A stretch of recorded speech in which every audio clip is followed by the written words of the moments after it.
Hello बच्चों, कैसे हो आप सब लोग? आ गए आज? आपको पता है आज हम आपको क्या पढ़ाएंगे? Classification of alkene. लेकिन उससे पहले प्लीज मेरे चैनल को सब्सक्राइब करिए, शेयर करिए, बेल आइकन दबाइए एंड कमेंट बॉक्स में कमेंट भी लिखना अगर मेरी वीडियो आपको आज की अच्छी लगे तो। इतना तो बनता है भाई, आप इतना नहीं करेंगे अपनी मैडम के लिए? अब हम बढ़ते हैं अपने टॉपिक पे। क्या आप पढ़ने के लिए तैयार हो? यस, तो चलिए हम भी तैयार हैं आपको पढ़ाने के लिए। आज का हमारा टॉपिक है क्लासिफिकेशन ऑफ एल्केन। आपने बहुत सारे क्लासिफिकेशन पढ़े हैं, क्या आपने कभी पढ़ा कि क्लासिफिकेशन ऑफ एल्केन क्या है? आपको पता है एल्केन किसका पार्ट है? हाइड्रोकार्बन का पार्ट है। और हाइड्रोकार्बन के पार्ट को कितने पार्ट्स में डिवाइड किया गया है? 2 पार्ट में डिवाइड किया अकॉर्डिंग टू यू। ये आप कहते हैं, मैं नहीं कह रही ऐसा। मेरे अकॉर्डिंग हाइड्रोकार्बन्स को कई पार्ट में डिवाइड किया गया है, बट आपके कोऑर्डिनेट जो आपने 10th में पढ़ा है वो सैचुरेटेड और अनसैचुरेटेड में डिवाइड किया गया है, ठीक है। लेकिन आपने ये नहीं पढ़ा होगा कि एल्केन के भी पार्ट्स होते हैं, जो कि हम आज इस वीडियो लेक्चर्स में पढ़ेंगे, ठीक है ना। एल्केन के कितने पार्ट होते हैं? 3 पार्ट होते हैं, normal alkane, iso alkane and neo alkane. 10th class में बच्चे हमेशा इसको रटते हैं कि बच्चे हमेशा रट लेते हैं कि नॉर्मल ब्यूटेन हो गया, आइसो पेंटेन हो गया, न्यू पेंटेन हो गया। लेकिन जब आपके पास तरीका है किसी चीज का तो आपको रटने की क्या जरूरत है? आप उसे ट्रिक से समझिए, क्वेश्चंस को करिए। और आप कितने क्वेश्चन रटोगे बेटा? एक क्वेश्चन, 2, 3, 4, हजारों क्वेश्चन नहीं रट सकते आप। और रटोगे जिंदगी में तो हमेशा भूल जाओगे। इसलिए चीजों को समझो। ये टॉपिक बहुत इंपॉर्टेंट है 11th क्लास के बच्चों के लिए और 12th क्लास के बच्चों के लिए भी। इसीलिए मैं आपसे कह रही हूँ, मेरे चैनल को सब्सक्राइब करिए प्लीज, आगे शेयर करिए वीडियो अपने फ्रेंड्स में, दोस्तों में, अपने रिलेटिव्स में। आपके रिलेटिव्स में भी बहुत सारे बच्चे होंगे जो 11th और 12th में आए हैं और जो ट्यूशन सर्च कर रहे होंगे। और मेरे लाइव लेक्चर्स को अटेंड करने के लिए मेरे कॉन्टेक्ट नंबर पर कॉल करिए, तो हम आपको आगे बताते हैं इसमें क्या है खास बात, ठीक है। तो क्लासिफिकेशन ऑफ एल्केन क्या है आपका? Normal alkene. नॉर्मल का मतलब होता है नॉर्मल, बिल्कुल नॉर्मल हो जाओ किसी चीज में, यानी कि स्टेट चेन। यानी कि स्टेट चेन का मतलब क्या है? देखिए, एक ये 4 कार्बन लगे हुए हैं और चारों कार्बन एक ही फॉर्म में जुड़े हुए हैं, तो इसको हम बोलते हैं नॉर्मल ब्यूटेन।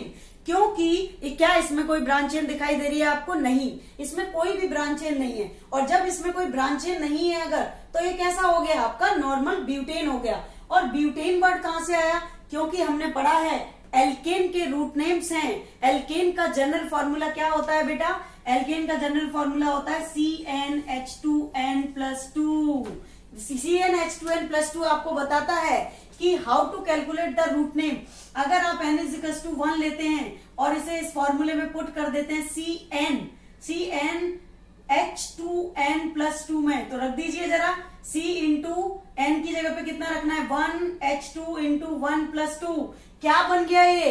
तो ये बन गया आपका C कितना हो गया? 1 एंड देन H कितने हो गए? H को 2 में मल्टीप्लाई करिए, 2 एंड 2 2 4, H4 क्या बन गया आपका? मीथेन।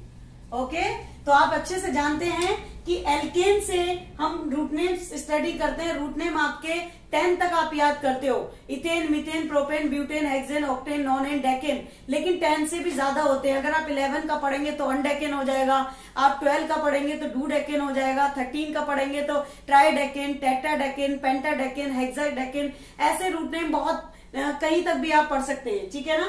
तो एल्केन, नॉर्मल एल्केन का मतलब होता है सिर्फ नॉर्मल ब्यूटेन। ये एल्केन का एक पार्ट है।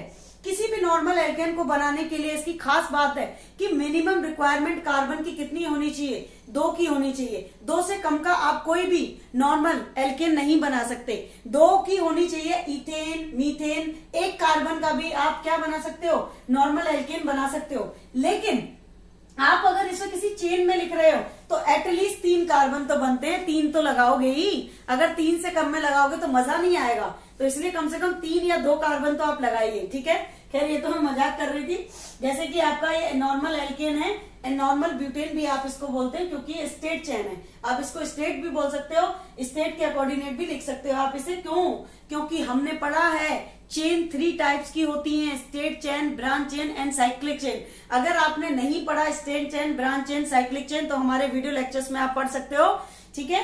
तो देखिए बेटा, अब नेक्स्ट बात आती है आपके आइसो एल्केन के लिए। बच्चे हमेशा रट लेते हैं आइसो पेंटेन, लेकिन आपको कॉमन नेम बनाने आने चाहिए, आपको रटना नहीं है। आईपीएससी के लिए जैसे आप रूल्स रेगुलेशन पढ़ते हो, ऐसे ही कॉमन नेम के भी कुछ रूल्स रेगुलेशन होते हैं।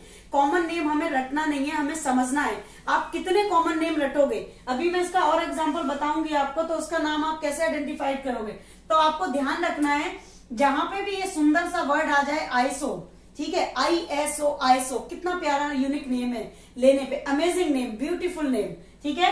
जहां भी आप ये वर्ड सुनेंगे आईएसओ, इसका मतलब आपको समझ जाना है कि आईएसओ में आप मिनिमम रिक्वायरमेंट कार्बन की होती है 4 से कम अगर कार्बन है तो आप आईएसओ नहीं बना सकते कभी भी। क्यों नहीं बना सकते? क्योंकि आईएसओ का रूल है सेकंड लास्ट कार्बन पे, चाहे आप लेफ्ट हैंड से काउंटिंग करें या राइट हैंड से काउंटिंग करें, चाहे आपकी चेन कितनी भी लंबी हो जाए, आपकी मर्जी है, 6 की करना चाहते हो, 7 की करना चाहते हो, 8 की करना चाहते हो, 9 की, 10 की, कितने कार्बन की भी आप लॉन्ग चेन कर लो, आपका मन है जहां तक भी ले जाइए। लेकिन सबसे बड़ा इंपॉर्टेंट पॉइंट है जो आपको ध्यान रखना है इसमें, कि आइसो एल्केन आप जब भी बना सकते हैं जब सेकंड लास्ट कार्बन पे या तो कोई एल्काइल रेडिकल आप लगाएंगे या किसी ग्रुप को आप लगाएंगे। तो देखिए हम इस स्ट्रक्चर में देख सकते हैं, अगर आप काउंटिंग करोगे तो 1 2 3 4, तो आपने जो भी लगाया है वो सेकंड लास्ट कार्बन पे लगाया है। अब आप इसे सेकंड लास्ट कार्बन पे लेफ्ट से भी लगा सकते हैं, राइट से भी लगा सकते हैं, लेकिन इसका रूल है कि आप जो भी आइसो में बनाओगे वो सेकंड लास्ट पर ही लगाओगे। और अगर इफ इन केस बेटा, अगर हम इसमें 2 कार्बन लेने से सिर्फ हम इसमें 2 कार्बन ले लें या 3 कार्बन ले लें, तो क्या आप आइसो एल्केन बना सकते हो? कभी नहीं बना सकते। आइसो के लिए रिक्वायर्ड है कि आपके 4 कार्बन होने ही चाहिए। तो मुझे लगता है मेरे आज से आपको रटने की जरूरत नहीं पड़ेगी और कभी रटना भी नहीं। फर्स्ट फ्लाइट क्लासेस आपको कभी रटने की एडवाइस नहीं देगा और ना ही रटने की जरूरत, चाहे वो इनऑर्गेनिक केमिस्ट्री है, चाहे वो ऑर्गेनिक केमिस्ट्री है, चाहे वो आपकी फिजिकल केमिस्ट्री है, कोई भी टॉपिक आपको रटने की जरूरत नहीं है, ठीक है। अगर किसी भी टॉपिक पे प्रॉब्लम है, वो याद नहीं हो रहा है, तो आप मुझसे पूछिए, मैं आपको ट्रिक्स बताऊंगी, मैं आपको तरीका बताऊंगी कि आपको उसे कैसे याद करना है, ठीक है। तो चलिए हम आगे बढ़ते हैं आपका न्यू एल्केन पे। न्यू एल्केन क्या होता है? अब ये न्यू वर्ड कहां से आ गया? हमने देखा तो बहुत है, इसे सुना भी बहुत है, 10th में भी इसका नाम सुना था, बट ये आया कहां से? ये भी एल्केन का पार्ट है। एल्केन को न्यू एल्केन में भी कन्वर्ट किया गया है, बट न्यू एल्केन आप बनाएंगे कैसे? न्यू एल्केन आप कभी भी 5 कार्बन से कम का नहीं बना सकते। क्यों नहीं बना सकते? ये देखिए स्ट्रक्चर बताएगा आपको। क्योंकि न्यू एल्केन का रूल है कि काउंटिंग जब भी आप करेंगे किसी भी चेन की, तो सेकेंड लास्ट कार्बन पे ऊपर नीचे दोनों वैलेंसीज पे कोई भी ग्रुप लगा सकते हो या फिर कोई भी एल्काइल रेडिकल आप ऐड कर सकते हो। लेकिन ये रूल है कि जो भी इसमें होगा वो सेकेंड लास्ट कार्बन पर ही होगा, ठीक है ना। तो एक बार हम दोबारा से रिपीट कर देते हैं। नॉर्मल एल्केन में आपका नॉर्मल चेन होती है, ठीक है, जैसे कि ब्यूटेन, इसका कॉमन नेम है नॉर्मल। ये आपके क्या है? कॉमन नेम है। ये कॉमन नेम के लिए आपको पढ़ा रहे हैं टॉपिक, क्योंकि आईपीएससी बच्चे बना लेते हैं लेकिन कभी कॉमन नेम नहीं सीख पाते, और वो 12th भी कर लेते हैं, 11th भी कर लेते हैं और क्वेश्चन गलत कर देते हैं। और 11th क्लास में भी आपका आईपैक नेमिंग कॉमन नेम पूछा जाता है। सबसे ज्यादा 12th क्लास के बच्चों के लिए इंपॉर्टेंट है कॉमन नेम। आपकी सबसे ज्यादा ऑर्गेनिक केमिस्ट्री आप 12th में पढ़ते हो। 12th क्लास की सेकंड बुक पूरी ऑर्गेनिक केमिस्ट्री की है और उसमें बहुत सारे कॉमन नेम दिए होते हैं। तो मैं आपको यही बताऊंगी कि कॉमन नेम कभी रटने नहीं है, उनकी ट्रिक्स होती है, उनको सीखो, समझो और उन्हें लिखो। कितने नाम आप रटोगे? तो ये इसका कॉमन नेम है नॉर्मल ब्यूटेन। और अगर आप इसका आईपीएससी लिखते हो तो इसका आईपैक नेम होगा सिर्फ आपका ब्यूटेन। और इस स्ट्रक्चर का ये कॉमन नेम है आइसोपेंटेन। अगर आप आईपीएससी लिखोगे इसका बेटा तो सिर्फ क्या होगा? इसका नाम हो जाएगा 1 2 मिथाइल, ठीक है। 2 पर एक ब्रांच चेन लगी है, क्या लगा हुआ है ब्रांच चेन पे? CH3, जिसको हम बोलते हैं methyl. Total number of carbon कितने? 1 2 3 4, तो ये हो जाएगा ब्यूटेन, 2 मिथाइल ब्यूटेन। अब देखो न्यू पेंटेन का हम आईपीएससी नेम कैसे बनाएंगे, ठीक है, आपको बताते हैं। तो यहाँ पे देखिए जरा, ये हो गया आपका CH3 and then CH3 and CH3। तो आप इसको कॉमन नेम अगर लिखेंगे तो ये हो गया न्यू पेंटेन। अगर आप इसका आईपैक नेम लिखेंगे बेटा, तो आईपीएससी का रूल होता है, सबसे पहले हम क्या करते हैं, लॉन्गेस्ट चेन सेलेक्ट करते हैं, उसके बाद देखते हैं कोई ग्रुप तो नहीं है, ग्रुप इसमें है नहीं कोई। फिर हम देखते हैं बेटा कि कोई ब्रांच चेन है इसमें 2 ब्रांच चेन लगी हुई हैं, तो ब्रांच चेन की पोजीशन देखेंगे अब काउंटिंग से 1 2 3। काउंटिंग कहां से करते हैं नॉमेनक्लेचर के लिए? काउंटिंग हम उस तरफ से करते हैं जिस तरफ से ब्रांच चेन पास होती है, बट यहाँ तो दोनों तरफ से ब्रांच चेन पास है, तो आप काउंटिंग कैसे भी कर सकते हो। तो लिख दीजिए इसका नाम 2,2 डाइमिथाइल प्रोपेन। ओके, तो ये हो गया इसका कॉमन नेम 2,2 डाइमिथाइल प्रोपेन। अब देखिए 2 पे 2 मिथाइल लगे हुए हैं, 2 मिथाइल लगे हुए हैं इसलिए डाई आ गया। दोनों की पोजीशन कहां पर है? 2 पर, तो इसलिए 2,2 डाइमिथाइल प्रोपेन। ठीक है, तो ये था क्लासिफिकेशन ऑफ एल्केन। ये आपको किसी बुक में इस तरीके से नहीं मिलेगा, इसलिए आप इस वीडियो को ढंग से देखें और सीखें। अब देखिए अगर ग्रुप में आपको लिखना है, आप ग्रुप में भी बहुत सारे स्ट्रक्चर्स को रटते हो, लेकिन आपको किसी भी स्ट्रक्चर्स को रटने की जरूरत नहीं है। सपोज दैट हमने ये स्ट्रक्चर लिखा CH3 एंड देन Cl। अगर आप इसका कॉमन नेम बनाना चाहते हो, ठीक है, तो हम इसको लिख देते हैं CHCl, ऐसे भी लिख सकते हैं। तो इसका कॉमन नेम क्या होगा? देखो 1 2 पर क्या लगा हुआ है? Cl ग्रुप लगा हुआ है, तो इसलिए ये हो जाएगा आइसोप्रोपाइल क्लोराइड। ठीक है, ऐसे ही आप ले सकते हो। सपोज दैट आपने लिखा CH3 एंड देन CHOH, तो इसका नाम क्या हो गया? Isopropyl alcohol. Isopropyl alcohol. ठीक है, तो देखो दोनों में पता चल गया। तो इस तरीके से हम नेमिंग करते हैं। कभी भी कॉमन नेम को आपको रटने की जरूरत नहीं है, हमेशा कॉमन नेम को समझो और तब उनको करो अच्छे से। ठीक है, ये दोनों टॉपिक बहुत इंपॉर्टेंट हैं। आप इसके बहुत सारे और भी एग्जांपल ले सकते हैं। टर्सरी ब्यूटाइल अल्कोहल का स्ट्रक्चर्स भी ले सकते हो आप। देखिए आपको अगर हमने यहाँ पे लिख दिया CH3 एंड CH3CHOH, तो देखिए 1 2 पे CH3 लगा हुआ है और इस तरफ क्या लगा हुआ है? OH लगा हुआ है। तो किसका रूल फॉलो कर रहा है? ये न्यू का रूल फॉलो कर रहा है। तो आप इसको क्या लिख सकते हो? आप इसको लिख सकते हो 1 2 3। तो कितने क्या हो गया?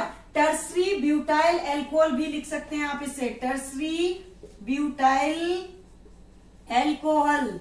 और दूसरा नाम आप क्या लिख सकते हो इसका? मैंने अपने वीडियो लेक्चर्स में अपलोड किया हुआ है कि क्लासिफिकेशन ऑफ कार्बन बहुत ही इंपॉर्टेंट टॉपिक है, और देखो आज आपके क्वेश्चंस में पूछा भी जा रहा है। ठीक है ना, 1 degree 2 degree 3 degree and 4 degree. तो इसका दूसरा कॉमन नेम क्या हो सकता है? देखिए हमने कल के वीडियो लेक्चर्स में ही कंप्लीट किया था classification of carbon. Classification of carbon 4 type का होता है, 1 डिग्री 2 डिग्री 3 डिग्री 4 डिग्री।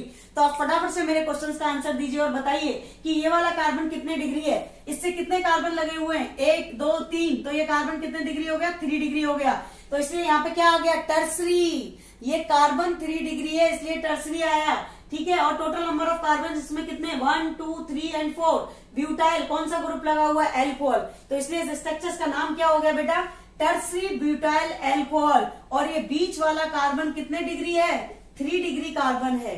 ठीक है, तो देखा आपने आज के वीडियो लेक्चर्स में आपको पता चला कि पिछले लेक्चर्स कितने इंपॉर्टेंट हैं, वीडियो लेक्चर्स आगे के लेक्चर समझने के लिए। तो आई होप आपको अच्छे से क्लियर हो गया होगा।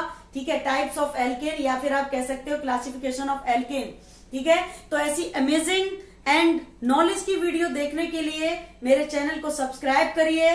प्लीज मेरे चैनल को सब्सक्राइब करिए, आप इतना फेवर तो मुझे कर ही सकते हो। ठीक है, और वीडियो को शेयर करिए अपने रिलेटिव्स को, जो भी आपके फ्रेंड सर्कल में पढ़ रहा है, जो 11 12 की तैयारी कर रहा है, उन बच्चों को शेयर करिए ताकि वो बेसिक सीख सकें। जब तक बेसिक्स क्लियर नहीं होंगे आपके ऑर्गेनिक केमिस्ट्री भी क्लियर नहीं होगी। फिर आपके लिए हम इनऑर्गेनिक केमिस्ट्री के और फिजिकल केमिस्ट्री के भी अमेजिंग वीडियोज अपलोड करने वाले हैं, उनको देखना मत भूलिएगा आप। और प्लीज मेरे चैनल को सब्सक्राइब करिए। ठीक है, कमेंट बॉक्स में कमेंट लिखिए, मुझे बताइएगा कि ये वीडियो लेक्चर आपको कैसा लगा, और आने वाले लेक्चर्स को भी आप जरूर देखिएगा। 11 12 दोनों क्लास के लिए वीडियो लेक्चर सारे इंपॉर्टेंट हैं। तो आज की क्लास हम यही खत्म करते हैं, कल आपसे सेम टाइम सेम समय पर यही मिलेंगे।